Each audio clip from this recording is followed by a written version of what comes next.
मैंने government polytechnic वाला से 2020 में सिविल इंजीनियरिंग में डिप्लोमा किया है। मेरी स्कूलिंग सीबीएसई बोर्ड से हुई है 10th and 12th।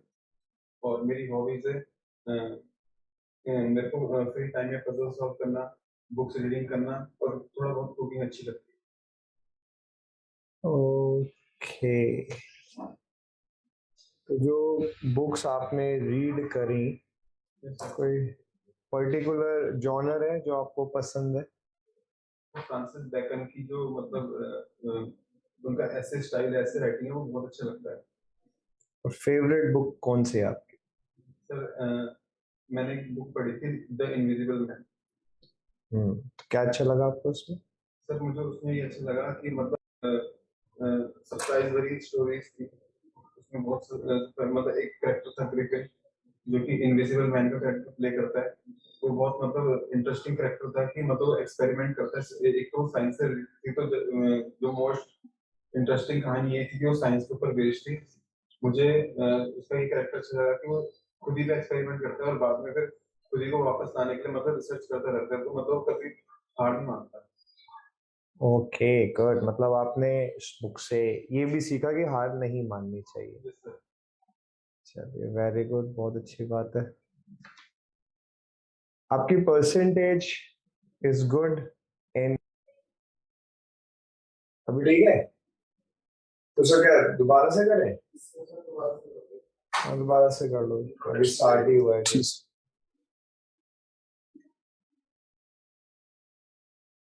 आप यहीं से कर ले। सो दीपक, आप देहरादून से ही हैं? Yes sir. Born and brought up in Dehradun? Yes sir. Dehradun में आपको क्या चीज बिल्कुल पसंद नहीं है? सर मुझे देहरादून में थोड़ी जो पसंद नहीं है वो मुझे यहाँ की थोड़ी सी साफ सफाई के बारे में, मतलब सिटी का जो प्लानिंग होती है वो वेल अरेंज नहीं है। कहाँ पर दिक्कत लगी आप?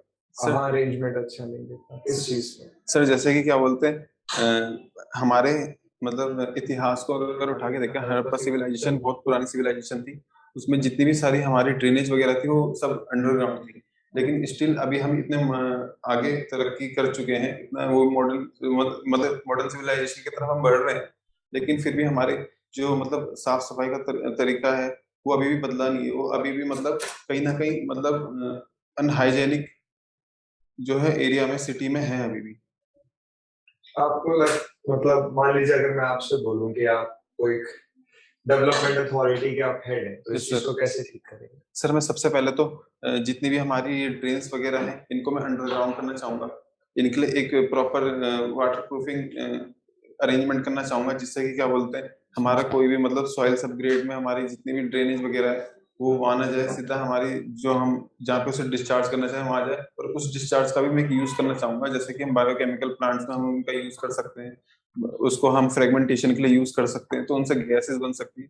तो मतलब हर चीज को मतलब एक ऐसा होता है स्टार्टिंग प्रोडक्ट से लेके टू द एंड प्रोडक्ट में सब चीज का इस्तेमाल करना चाहूंगा। कंजेशन आपको इशू नहीं लगता है यहाँ पे, रोड कंजेशन? Yes sir. उसको कैसे ठीक करेंगे? सर जैसे कि ग्रिड पैटर्न फॉलो होता है हमारी मोस्टली सिटीज में, कि उसमें क्या होता है कि जो रोड्स होती है हमारे 90 डिग्रीज पे कट होती है, तो उसके लिए हमने कंट्रोल करने के लिए ट्रैफिक सिग्नल्स वगैरह लगाए हैं, लेकिन स्टिल फिर भी हमारा मतलब ट्रैफिक अनकंट्रोल्ड है। तो उसके लिए हमने फ्लाईओवर्स वगैरह बनाए हैं, तो फ्लाईओवर से अब थोड़ी बहुत वो दिक्कत सही हो रही है। जैसे घंटाघर पे कंजेशन काफी होता है, यस सर। उसको कैसे ठीक करेंगे? मान लीजिए मैं आपको बोलूं कि आप देहरादून डेवलपमेंट अथॉरिटी के एक इंजीनियर, यस सर। कैसे ठीक करेंगे उस कंजेशन को? क्या होना चाहिए वहाँ पर? इकोनॉमिकल कंसिडरेशंस को देखते हुए सीधा सीधा भी बोल सकते हैं कि सर रोड वाइड कर दीजिए, बट रोड वाइड नहीं कर सकते। Yes sir. जगह ही नहीं है वहाँ पर, कंजेशन कैसे दूर करेंगे? सर वहाँ ट्रैफिक सिग्नल का अभी ऐसे कुछ है नहीं, क्योंकि घंटाघर है मेन चौक है, तो उसमें सब मतलब जैसे जाते हैं वैसे ही जा रहे हैं। तो उसके लिए हम ये कर सकते हैं कि एक ट्रैफिक सिग्नलिंग अगर वहाँ पे प्रोवाइड करी जाए तो वो बेस्ट रहेगी, जिससे कि क्या होता है हेड ऑन कोलिजन जो है उसके चांसेस हेड ऑन कोलिजन के तो चांसेस कम वैसे होते भी हैं। चांसेस बहुत कम है, स्पीड तो पहले ही कम हो जाती है उस जगह पे। Yes sir. Head on speed तो है ही नहीं, तो collision not an issue. Congestion अगर है तो कोलिजन कहां से आ जाए? कोलिजन इशू नहीं है, कंजेशन को कैसे आप ठीक कर सकते हैं? एक आपने बोला कि सर सिग्नल्स हम यूज कर सकते हैं, बात भी सही है, वहाँ पे सिग्नल्स नहीं है। Yes sir. और क्या कर सकते हैं?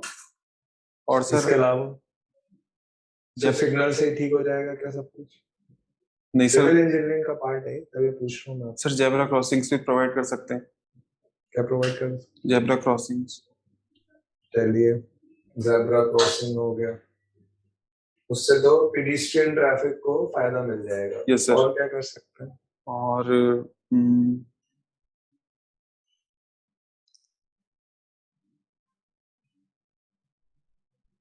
Parking, parking Yes, is a sir. Major issue. Parking अगर आपने देखा हो तो घंटाघर से जब राजपुर रोड की तरफ जाओ तो गाड़ियां पार्क Yes, है sir. वहाँ पर, लेन छोटी हो रही है।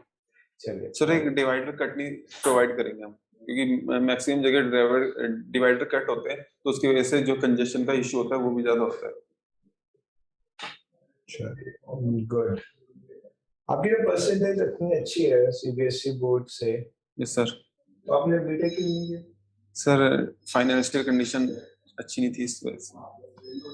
ओके। तो दीपक, अभी ना आपका जो इंटरव्यू कंडक्ट करेंगे 2 स्टेज में करेंगे। Yes, sir. पहले एक नॉन टेक्निकल है यस सर। जो सर कंडक्ट करेंगे, फिर एक टेक्निकल है जो मैं कंडक्ट। Okay sir. तो अभी कुछ देर सर आपसे क्वेश्चन पूछेंगे। Okay sir. All the best. Thanks. GS कैसा है आपका? जीएस तो अच्छा ही होगा। सर पढ़े जीएस होंगे बढ़िया से। ठीक ठाक है सर, थोड़ा बहुत मतलब टेक्निकल है तो टेक्निकल में ज्यादा जीएस। अच्छा ये बताइए कि उत्तराखंड का ऑफिशियल लैंग्वेज क्या है? सर स्टेट का अपना official language.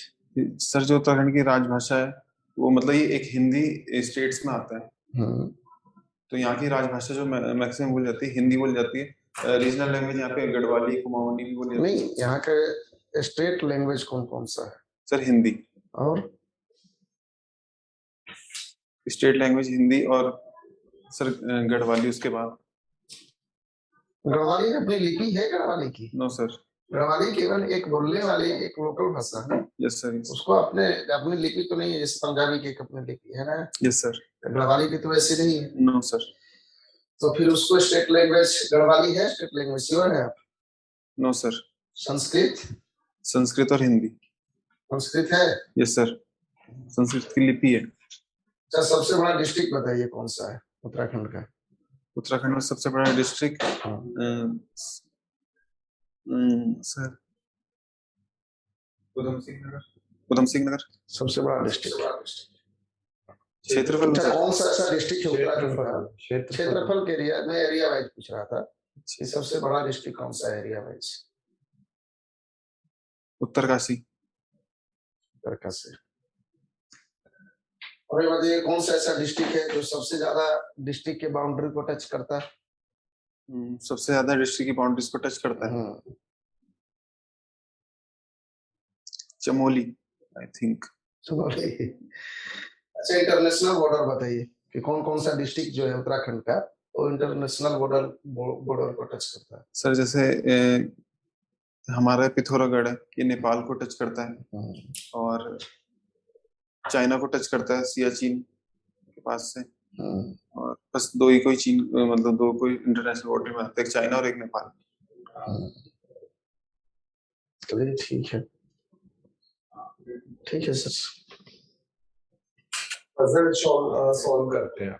Yes sir. Puzzle मैं दे रहा हूँ आपको, पूरे 30 सेकंड्स दूंगा सॉल्व करने। Yes sir. ध्यान से सुनिएगा। Yes sir. If every 2 is replaced by 3, yes sir.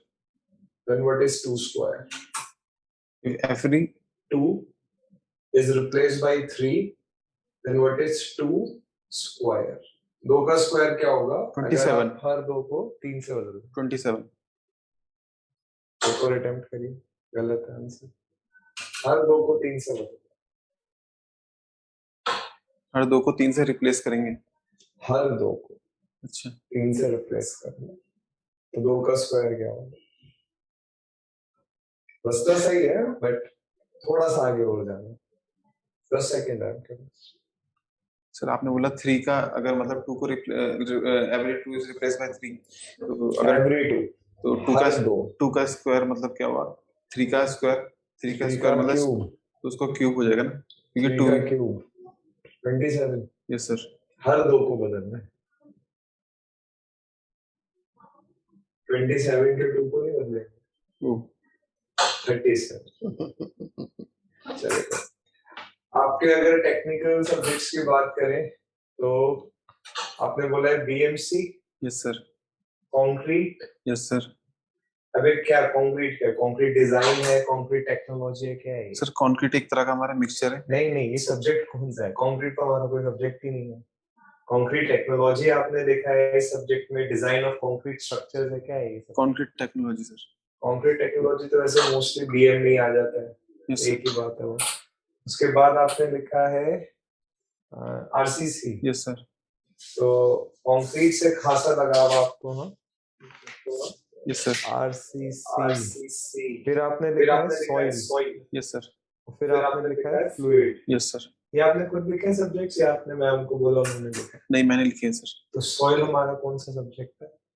Soil तो कोई सब्जेक्ट नहीं हमारा। Soil engineering. सॉइल मैकेनिक्स हमारा सब्जेक्ट है, सॉइल एंड या फाउंडेशन। जियोटेक्निकल इंजीनियरिंग हमारा सब्जेक्ट है जिसमें सॉइल मैकेनिक्स एंड फाउंडेशन आता है। फिर आपने लिखा फ्लूइड, फ्लूइड कौन सा सब्जेक्ट है? Fluid mechanics. हाँ पूरा लिखे ना सब्जेक्ट को। सॉइल मैकेनिक्स, फ्लूइड मैकेनिक्स में कॉमन शब्द आ रहा है मैकेनिक्स। Yes sir. मैकेनिक्स क्या होता है? सर मैकेनिक्स एक साइंस की स्टडी है जिसमें हम लॉज, जो भी नेचर के लॉज होते हैं उनकी स्टडीज करते हैं, जो भी नेचुरल लॉज होते हैं कॉजिंग द इफेक्ट।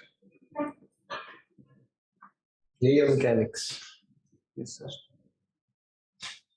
कोई और डेफिनेशन देना चाहिए इसकी? मैकेनिक्स की अगर आपसे बोलूंगी कोई और डेफिनेशन बताइए, सुन के इतना प्रभाव नहीं आया। सर मैकेनिक्स एक साइंस की स्टडी है जो कि डील करता है कि कोई भी मैकेनिज्म किसी भी स्ट्रक्चर को कैसे इफेक्ट कर रहा है।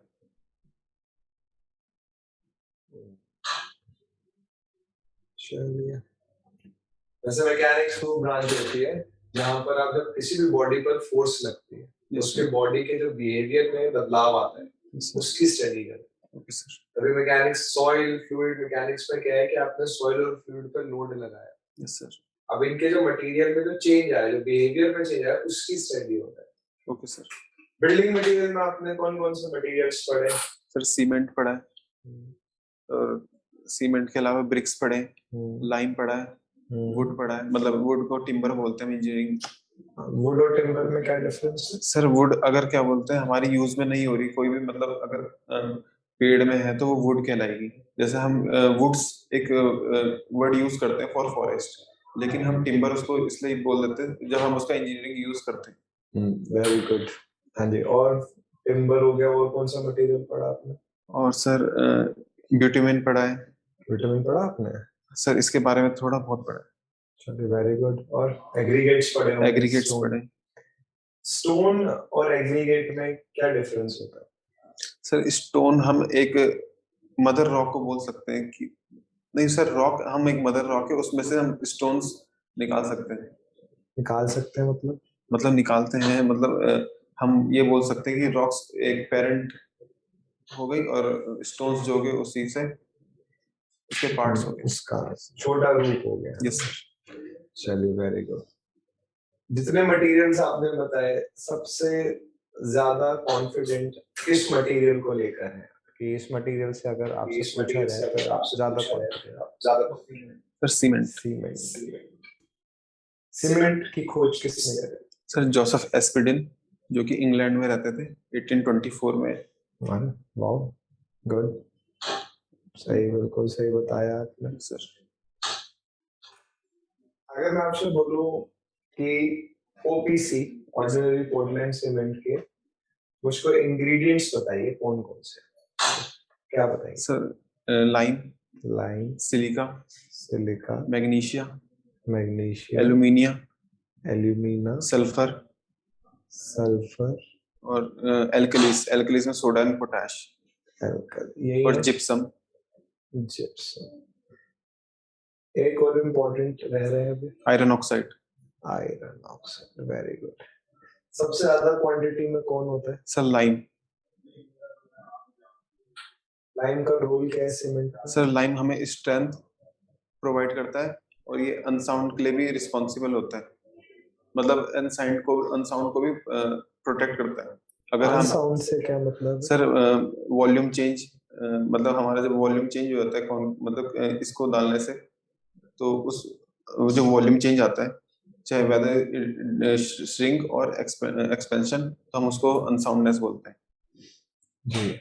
आपने सीमेंट में बोग कंपाउंड सुने? BOG? Yes sir. BOG BOG compound कौन कौन से होते हैं?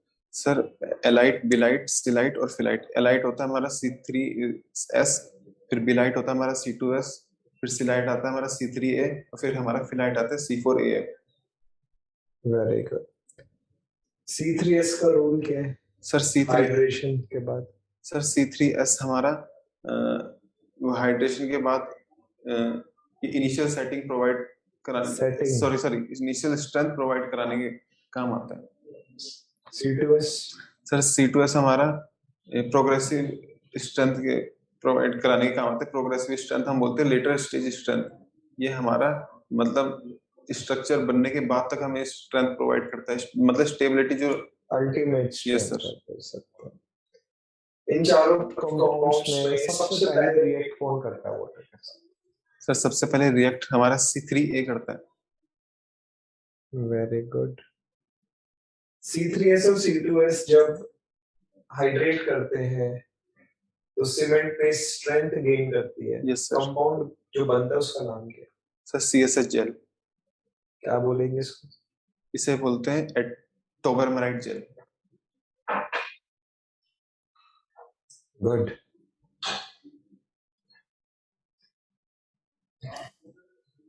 क्रीप का क्या मतलब होता है? What is creep in concrete? Creep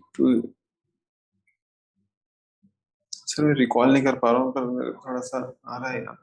creep एक तरह का इफेक्ट है जिसमें कि हमारे सीमेंट, हमारे जो कोर्स मटेरियल है, maybe they are come in the surface.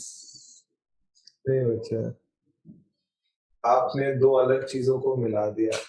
आपने सेग्रीगेशन और ब्लीडिंग को कंबाइन कर दिया। सेग्रीगेशन में पोर सेग्रीगेट अलग हो जाता है, ब्लीडिंग में वाटर सरफेस पर आ जाता है। तो आपने पोर सेग्रीगेट को सरफेस पर ले आए, दो अलग चीजें मर्ज कर दिया।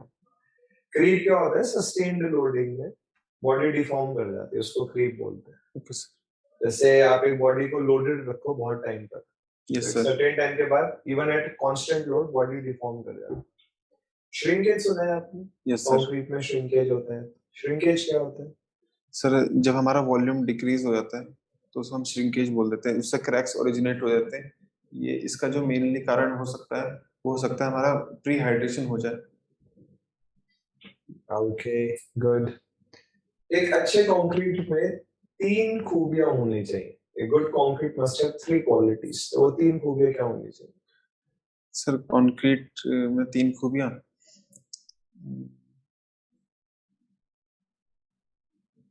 जैसे आपसे मैं बोलूं कि आप बोलो सर मैंने कंक्रीट मिक्स बनाया। Yes sir. मैं आपसे बोलूंगा इसमें क्या खूबी है, सर आप क्या खूबियां बताएंगे? सर वर्केबिलिटी होनी चाहिए, गुड वर्केबिलिटी। बिल्कुल, बहुत बढ़िया, सही बताया आपने, गुड। और सर कंसिस्टेंट होना चाहिए। वर्केबिलिटी में आ गया वो सर। और कंप्रेसिव स्ट्रेंथ हाई होनी चाहिए। मेन तो काम उसका कंप्रेसिव लोड सहना ही है। एक और पॉइंट बताइए। ड्यूरेबल होना चाहिए। वेरी गुड, ड्यूरेबल होना चाहिए, गुड। वर्केबिलिटी से क्या समझते हैं? सर ये एक इंटरनल वर्क डन होता है कंक्रीट के द्वारा, जो कि अपने आप को स्टेबल मतलब कॉम्पैक्ट करने के काम आता है। सिर्फ कॉम्पैक्शन में वर्केबिलिटी का रोल है? Yes sir. और इसे हम ईज टू वर्क भी बोलते हैं कि जैसे हम कंक्रीट को अगर हम कहीं साइड में या फिर हम कभी स्लैब डाल रहे हैं, तो उस समय हम कंक्रीट को जब हम 1 मीटर की हाइट उसकी डिसाइड होती है, तो उसको डालने के समय वो कितना फैल जाता है, इंटरनल रेजिस्टेंस प्रोवाइड करता है टू सेल्फ कॉम्पैक्टनेस, उसे हम वर्केबिलिटी बोलते हैं। Very good. कैरेक्टरिस्टिक स्ट्रेंथ सुना है आपने? Yes sir. क्या होता है? सर कैरेक्टरिस्टिक स्ट्रेंथ वो कंप्रेसिव स्ट्रेंथ होती है below which 5% results are expected to fail. Very good. अगर मैं बोलूं कि M20 मिक्स तो इसमें Yes, sir. कैरेक्टरिस्टिक स्ट्रेंथ कितनी होगी? Sir, 20 Newton per mm square after 28 days curing of 15 centimeter cube. Very good. और अगर मान लीजिए क्यूब को मैं साइज घटा के 10 सेंटीमीटर कर दूं तो सर स्ट्रेंथ बढ़ेगी या घटेगी? सर स्ट्रेंथ में कोई फर्क नहीं पड़ेगा, हम बढ़ेगा नहीं पड़ेगा, लेकिन हम उसको रिपोर्ट कर सकते हैं क्योंकि हम जब यूटीएम मशीन में क्यूब को रखते हैं तो स्टील प्लेट्स का एक रिस्ट्रेनिंग इफेक्ट आता है जिसकी वजह से हमारी स्ट्रेंथ जो है हमें अप्रोप्रिएट नहीं मिल सकती। तो IS 456 में under 516 code non destructive test के अंडर ये कंसिडर किया गया है कि हम 15 सेंटीमीटर का क्यूब स्टैंडर्ड साइज देंगे। भाई मैं फिर से क्वेश्चन पूछता हूँ आपसे। 15 सेंटीमीटर का क्यूब है, आपने उस पे कैरेक्टरिस्टिक्स निकाली। Yes sir. अगर मैं आपसे बोलूं अब कि जो क्यूब है वो 10 सेंटीमीटर का है। Yes sir. यस या नो में जवाब दीजिए। Okay sir. क्या 3 ऑप्शन है, स्ट्रेंथ बढ़ेगी, घटेगी या सेम रहेगी? सर बढ़ेगी। 10 सेंटीमीटर की। अभी तो आपने इतना लंबा एक्सप्लेनेशन दिया और बोला कि कोई चेंज नहीं आएगा। सर वो स्टील प्लेट्स का जो रोल है ना वो रिस्ट्रेनिंग इफेक्ट जो प्रोड्यूस करती है तो उसमें हम स्ट्रेंथ को रिपोर्ट कर सकते हैं, वैसे हम ले सकते हैं 10 सेंटीमीटर का क्यूब भी और स्ट्रेंथ बढ़ेगी। Yes sir. और अगर मान लीजिए अच्छा लिमिट स्टेट मेथड सुना आपने? Yes sir. Limit state method के हिसाब से पार्शियल सेफ्टी फैक्टर कंक्रीट का कितना होता है? सर कंक्रीट का होता है हमारा 1.5 और स्टील का? सर 1.15। अगर मान लीजिए आपके पास सिग्मा सी के कैरेक्टरिस्टिक स्ट्रेंथ है, लिमिट स्टेट मेथड के हिसाब से आप साइट पे कितनी स्ट्रेंथ के लिए कंक्रीट को डिजाइन करोगे? सिग्मा सी के लिए तो नहीं करोगे? No sir. उससे कम के लिए करोगे? नहीं सर, उससे ज्यादा। कितनी स्ट्रेंथ के लिए करते हैं? और मैं इसको ऐसे पूछ लेता हूँ, M20 मिक्स है आपके पास। Yes sir. तो इसको आप कितनी स्ट्रेंथ के लिए डिजाइन कर सकते हैं लिमिट स्टेट मेथड की हेल्प से? सर हम इसे डिजाइन टारगेट मीन स्ट्रेंथ के लिए करेंगे, टारगेट स्ट्रेंथ के लिए करेंगे। कैसे है ये, कितनी होगी? सर ये टारगेट स्ट्रेंथ थी हमारी FCK plus K sigma. Target strength तो अलग कांसेप्ट है। टारगेट स्ट्रेंथ तो ये है कि आप ज्यादा के लिए डिजाइन करेंगे कि एटलीस्ट आपको उतना सिग्मा सी के मिले। Yes sir. आपने एक डेटा सुना है 0.446 सिग्मा सी के?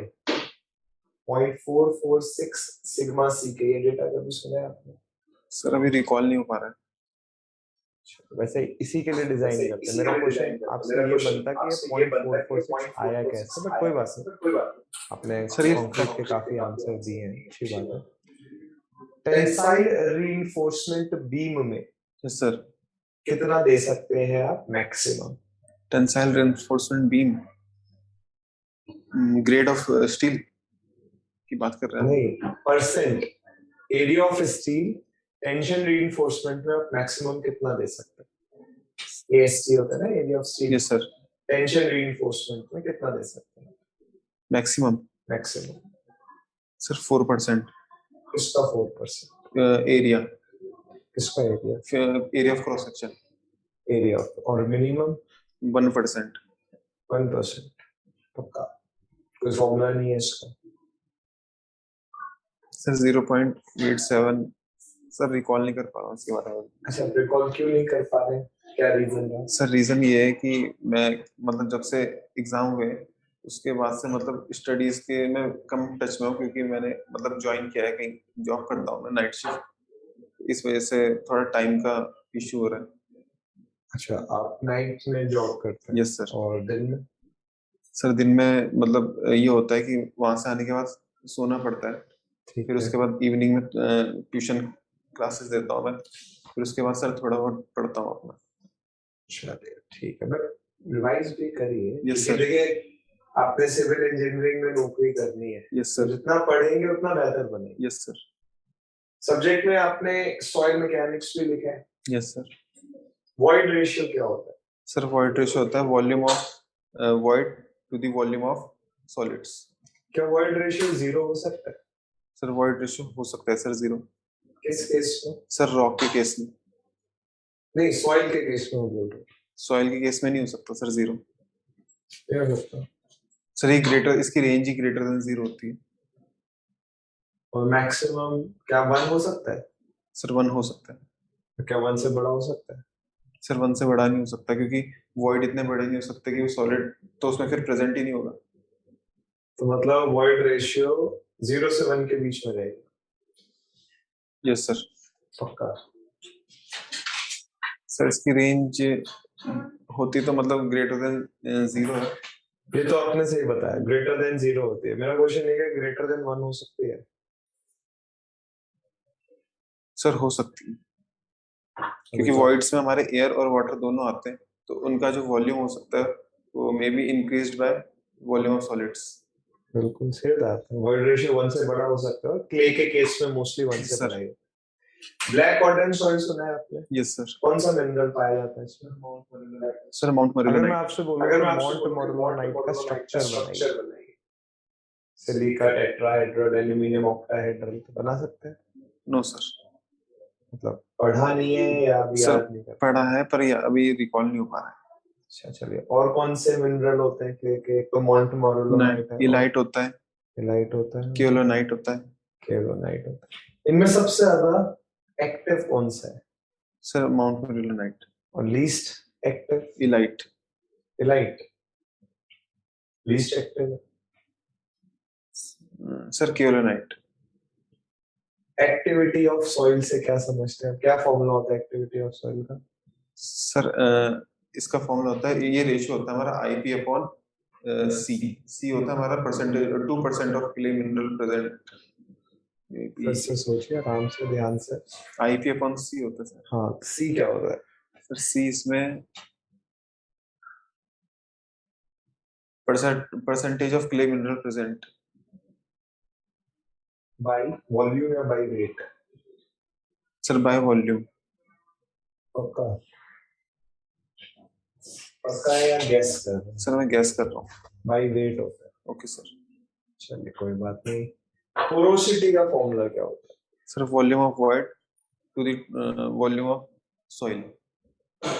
एक गिवन सॉइल के लिए वॉइड रेशियो हमेशा बड़ा होगा या पोरोसिटी? Sir void ratio. क्यों? सर क्योंकि वॉल्यूम ऑफ सॉइल क्या होता है डिनोमिनेटर में है पोरोसिटी के, तो उसकी वैल्यू अगर बड़ी होगी तो ओवरऑल वैल्यू में छोटी मिलेगी और volume of solids as compare to volume of soil कम होता है, तो इसलिए हमें वॉइड रेशियो ज्यादा मिलेगा। Very good. वाटर कंटेंट का क्या फॉर्मूला है? Sir volume of water to the volume of solid. Volume? Sorry weight of water weight of water to the weight of solid. क्या 0 हो सकता है water content? Water content no sir. नहीं हो सकता? No sir. Yes sir. एकदम 100% sure? Yes sir. Dry soil का water content कितना होगा? Water content 0। तो आप कह रहे थे बिल्कुल नहीं हो सकता। हो सकता है वाटर कंटेंट। ड्राई सॉइल का वाटर कंटेंट 0 होता है क्योंकि ड्राई सॉइल में वेट ऑफ वाटर नहीं होता है। ड्राई का मतलब क्या है? पानी एब्सेंट है, तो वाटर कंटेंट डेफिनेटली 0 हो सकता है। Yes sir. कंसिस्टेंसी लिमिट्स सुना है वर्ड आपने? कंसिस्टेंसी लिमिट्स जैसे liquid limit, Atterberg's limit, Atterberg limit, shrinkage limit. पर श्रिंकेज लिमिट की एक डेफिनेशन तो ये है कि सॉइल यहाँ पर अपनी स्टेट सॉलिड से सेमी सॉलिड उसमें आता है, सॉलिड से सेमी सॉलिड, सॉलिड से सेमी सॉलिड। क्या कोई और डेफिनेशन दी जा सकती है श्रिंकेज लिमिट? Yes sir. क्या है सर? श्रिंकेज लिमिट वो लिमिट होती है below which volume cannot change their soil cannot change their volume. Okay. Saturation की टर्म्स पे भी हम श्रिंकेज लिमिट को डिफाइन कर सकते हैं। Yes sir. क्या है वो डेफिनेशन? सर सैचुरेशन में हम मतलब जैसे श्रिंकेज लिमिट निकालते तो उसमें हम एस की वैल्यू जो है वो हम 1 लेते हैं क्योंकि श्रिंकेज लिमिट वो मिनिमम वाटर कंटेंट होता है जहां पर सॉइल सबसे पहले सैचुरेट होता है। Very good. Zero air void density ये टर्म सुना है आपने? सर ग्राफ पढ़ा था, उसमें आया था ये। ओके, मतलब अभी नहीं नहीं। पता अच्छे से। कॉम्पैक्शन सुना आपने? Yes sir. कॉम्पैक्शन और कंसोलिडेशन, कंसोलिडेशन भी सुना होगा। Yes sir. इनमें मुझे 3 डिफरेंस बताइए।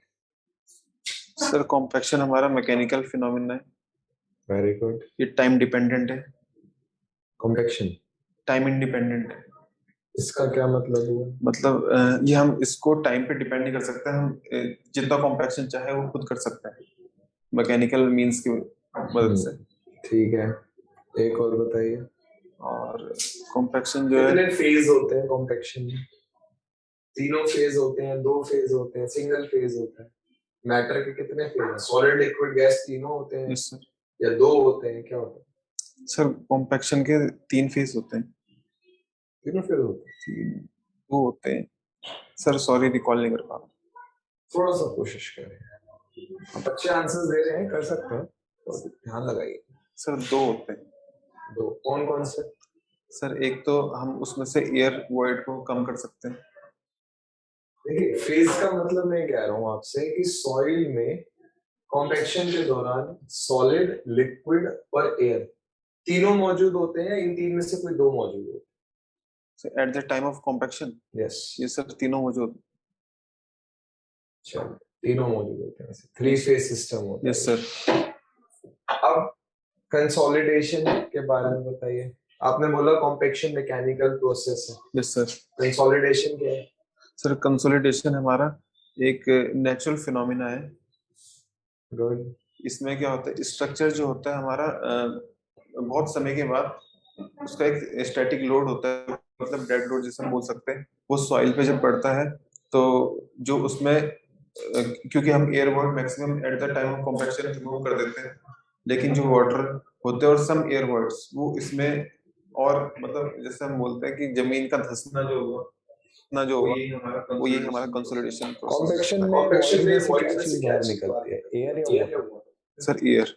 और कंसोलिडेशन? Sir water.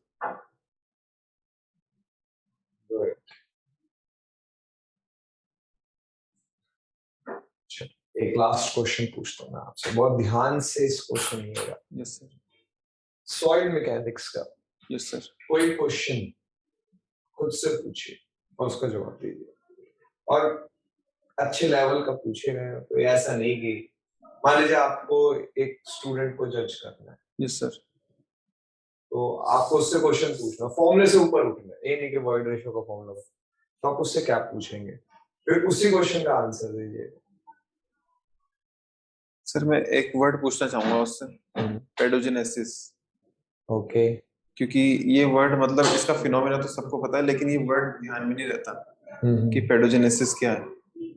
चलिए, वेरी गुड। अब बताइए क्या है? सर पेडोजेनेसिस एक हमारा प्रोसेस है जो कि हमारा वेदरिंग ऑफ रॉक से लेकर to the formation of soil को बताता है। वेरी गुड, अच्छा क्वेश्चन पूछा।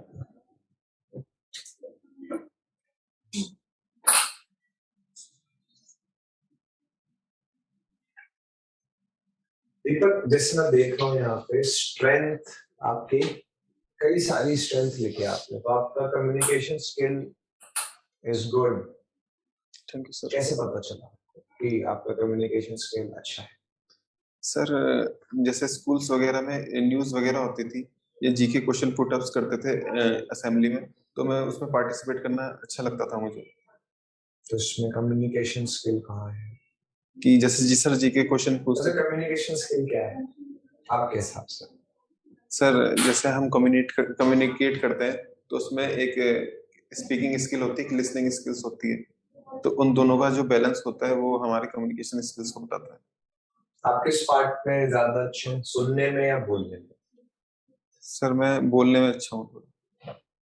ओके, सर को अपना कम्युनिकेशन स्किल दिखाइए, कुछ बात करिए सर से कि सर मजबूर हो जाए कम्युनिकेट करने के लिए।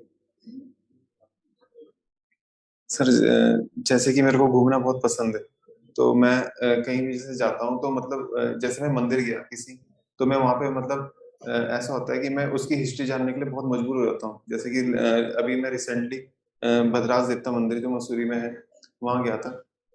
तो वहां की मेरे को एक मतलब हिस्ट्री होती है ना, जैसे कि वहां पे मतलब ऐसे कौन से देवता हैं या किसका रूप है, कि उनके बारे में जानने की उत्सुकता होती है। तो फिर मैंने पूछा था, तो उनको भद्रास देवता नाम इसलिए दिया गया था क्योंकि वहां पे एक मतलब जो भद्रास देवता है, वो भद्रास देवता है, वो भद्राज नाम बाद में आया। कृष्ण भगवान के बड़े भाई बलराम है, तो उनके नाम से आया है। तो वो ग्वाला थे, तो इस वजह से जो है उनको ये नाम दिया गया है। आपने बहुत अच्छी बात बताई, thank you for this wonderful information. But sir तो कुछ बोल ही नहीं रहे इसमें, एक ही तरफ से हुआ। आपको सर को कन्वर्सेशन में लेकर आना है। अच्छा, क्या सर आप मेरे साथ चलना पसंद करेंगे? बिल्कुल बिल्कुल चला जाएगा। आप लेकर आए आप कन्वर्सेशन। गुड, वेरी बहुत गुड। अच्छा बहुत अच्छा। मेटिकुलस तो आप हैं, आपकी परसेंटेज अच्छी है, आपने कई अच्छे क्वेश्चंस का आंसर दिया, आप क्विक लर्नर भी हैं। Yes sir. क्या चीज आपने क्विकली लर्न करी? सर जैसे ये व्हीकल्स ड्राइविंग जो होती है, ये मैंने खुद से सीखी है। खुद से? Yes sir. कौन सा व्हीकल? सर क्या बोलते हैं, 4 व्हीलर। खुद से सीखा आपने? Yes sir. अकेले बैठ के? Yes sir. कैसे? सर मेरे फादर ड्राइवर है, तो मैं जब भी उनके बगल में बैठता हूँ ना, तो उनको ऑब्जर्व करता हूँ। ऑब्जर्व करते हैं। कितने साल हो गए आपको कार चलाते? सर मेरे को 2 इयर्स हो गए। Very good. सॉफ्ट स्पोकन है आप? Yes sir. चलिए गुड। मल्टीलिंगुअल भी हैं आप? हिंदी इंग्लिश की थोड़ी सी स्पेलिंग गलत है, कहीं चेक करिए। एंड पंजाबी? Yes sir. जैसे कि मैंने देखा कि मान लीजिए आपकी पोस्टिंग किसी ऐसी जगह पे होगी जहाँ पे तीनों लैंग्वेज ज्यादा नहीं बोली जाती। Okay sir. कैसे काम चलेगा? क्या करेगा? सर इंग्लिश जो है हमारी स्टैंडर्ड लैंग्वेज है और वो हर जगह काम आती है। तो मान लीजिए आप कहीं तमिलनाडु में हैं और इंटीरियर में सिर्फ तमिल ही वहां पे सब बोल पा रहे हैं, ओके कैसे सर। काम चलेगा? क्या करेंगे? सर इंग्लिश का इस्तेमाल। रूरल में है और किसी को आती नहीं इंग्लिश, विलेज में है आप कहीं, तो वहां उनको इंग्लिश नहीं आती है। सर एक मेरे पे एक अच्छी अपॉर्चुनिटी होगी कि मैं एक दूसरी मतलब एक एडिशनल लैंग्वेज को अपनी क्वालिटी में इंक्लूड करूंगा, तो मैं उसको सीखना चाहूंगा। ओके, सीख लेंगे आप? Yes sir. चलिए वेरी गुड। सर कुछ पूछना? Thank you sir. Thank you Deepak.